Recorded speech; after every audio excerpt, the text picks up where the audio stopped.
Welcome to நலம் தானா viewers. இன்றைக்கி ரவை வெஜிடபிள் ஊத்தப்பம் செய்ய போகிறோம். ரவை அரை கப்பு எடுத்துருக்கோம். இந்த சாதாரண ரவை தான். இதை வறுத்து வச்சுருப்போம் மண்டு வருங்கிறதுனால. இதை ஒரு அரை கப்பு தண்ணி ஊற்றி ஒரு 10 நிமிஷம் ஊற வச்சிடணும். அதை ஊற வச்சுட்டு அரை கப்பு கோதுமை மாவு, அரை கப்பு அவலை எடுத்து பொடி பண்ணி வச்சுருக்கிறேன். இதில் கலக்கிறதுக்காக நம்ம ஊற வச்சும் அதில் போட்டு பிசைஞ்சுக்கிறா இருந்தால் பிசைஞ்சுக்கலாம். நான் பொடி பண்ணி அப்படியே வச்சுட்டேன். இந்த ஊற வச்ச ரவையை கையிலையும் மசிச்சுடலாம், இருந்தாலும் ரொம்ப நல்லா மசியாதுங்கிறதுக்காக மிக்சியில் போட்டு ஒரு அடி அடித்து எடுத்துக்கிட்டு வந்துடுறேன். நான் நல்லா ஒரு நிமிஷம் சுற்றினா போதும். அது கொஞ்சம் குறவரப்போ இருந்தாலும் பரவாயில்ல. இதை ஒரு பவுலில் போட்டுக்கலாம். இதை அப்புறம் கொஞ்சம் ஒட்டிக்கிட்டு இருக்கிறதுக்கு மாவை பார்த்துக்கிட்டு தண்ணி ஊற்றி கலந்து அதில் ஊற்றிக்கலாம்.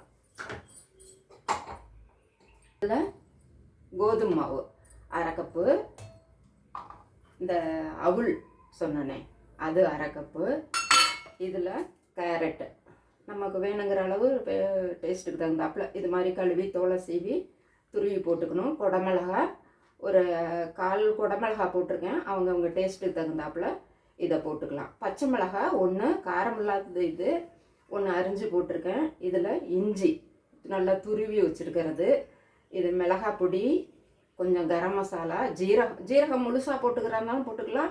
நான் பொடி பண்ணி வச்சுருக்கிறதுனால பொடி பண்ணி வச்சுருக்கேன். கொஞ்சம் மஞ்சள்தூள். இந்த பொடியெல்லாம் போட்டாச்சு.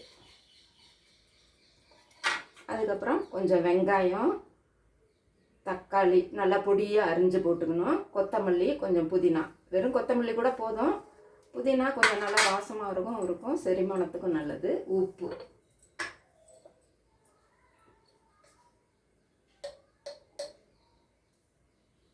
நம்ம பச்சை மிளகாயும் போட்டு மிளகாய் பொடியும் போடுறதுனால நல்லா காரமாக இருக்கும். காரம்னா என்ன, அவங்க டேஸ்ட்டுக்கு தகுந்தாப்புல மிளகாய் பொடியை போட்டுக்கலாம். நல்லா ஒரு இட்லி மாவு பதத்துக்கு கலக்கிக்கலாம். இது கெட்டிமாக இருக்குது. ரவை மிக்சியில் இருந்துச்சுங்கள, அந்த தண்ணியை இப்போ ஊற்றிக்கலாம். இன்னும் கூட பிடிக்குது. இதெல்லாம் நல்லா கையில் இல்லைன்னா பீட்டரில் கூட பீட் பண்ணிக்கலாம். உப்பு பார்த்துக்கணுங்க.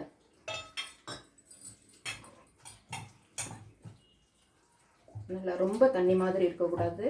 இந்த அளவுக்கு இந்த அடை மாவு பதத்துக்குன்னு வச்சுக்கோங்களேன்.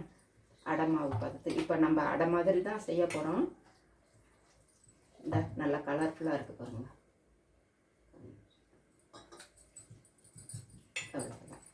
இதை இப்போ நம்ம இரும்பு சட்டியில் நல்லா ஊத்தப்ப மாதிரியும் ஊற்றி எடுக்கலாம், தோசை கல்லுலேயும் ஊற்றி எடுக்கலாம்.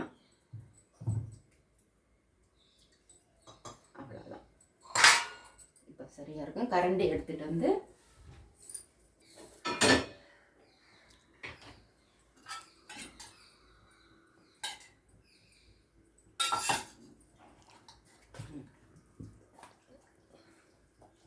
கல் காஞ்சிருச்சு. இப்போ நம்ம நல்லா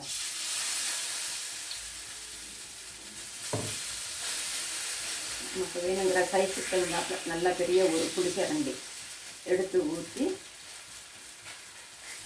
அப்படியே ஸ்ப்ரெட் பண்ணி விட்டுடணும். ஸ்ப்ரெட் பண்ணி விட்டு அந்த மீடியம் ஃப்ளேமில் வச்சு நல்லா வேக விடணும். இதுக்கு என்ன தொட்டுக்க?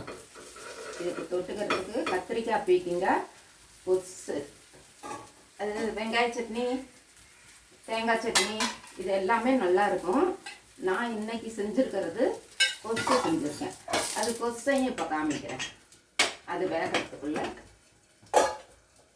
இது 2 கத்திரிக்காய், ஒரு சின்ன பீக்கிங்காய், தக்காளி, வெங்காயம், பூண்டு, பச்சை மிளகாய் 1, இல்லை பச்சை மிளகாய் இல்லாட்டி மிளகாய் பொடியும் போட்டுக்கலாம்.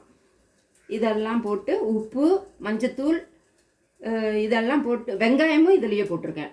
போட்டு நல்லா ஒரு 2 சவுண்டு குக்கரில் வேக வச்சுட்டு இதை நல்லா ஸ்மாஷ் பண்ணிக்கணும். ஸ்மாஷ் பண்ண முடிஞ்சால் ஸ்மாஷ் ஆகிடும் குக்கரில் வேக வைக்கிறதுனால. அப்புறம் நம்ம எப்பொழுதும் போல் தாளித்து இதில் கொட்டி தொட்டுக்கிட்டு சாப்பிட வேண்டியது தான். நல்லாயிருக்கும். புளி ஊற்றணும். இதில் புளி கொஞ்சம் போட்டுக்கணும்.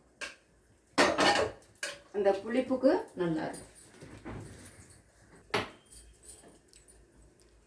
அந்த புளி பேஸ்ட்டு நான் வச்சுருக்கிறதுனால இப்போ போடுறேன். அப்படி இல்லாம இருந்ததுன்னா புளியை நம்ம இந்த காயிலேயே போட்டு நல்லா வேக வச்சுக்கலாம். இந்த நல்லா வெந்ததுனால இந்த ஸ்மாஷர்லாம் நல்லா தண்ணி அது வடிச்சிட்டு கொஞ்சம் தண்ணி இருந்ததுன்னா தண்ணியை வடிச்சிட்டு நல்லா இப்படி கடைஞ்சிங்கன்னா நல்லா கடைஞ்சிரும். அப்புறமேல தண்ணியை ஊற்றிட்டு இதில் கடுகு, உளுந்தம்பருப்பு, கருவேப்பிலை எல்லாம் தாளிச்சிட்டு கொத்தமல்லியை போட்டு தொட்டு இட்லி தோசைக்கெல்லாம் கூட இது நல்லா இருக்கும். தொட்டுக்கிட்டு சாப்பிட நல்லா இருக்கும். இந்த இது ஒரு பக்கம் வெந்துருச்சு. இந்த மேலையும் பாருங்கள் அந்த கலர் சேஞ்ச் ஆகிடுச்சு. இப்போ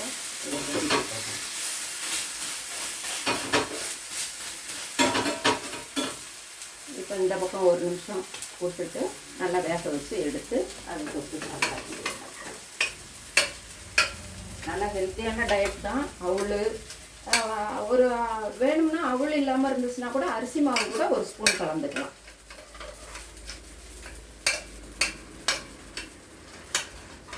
நீங்களும் செஞ்சு பாருங்கள்.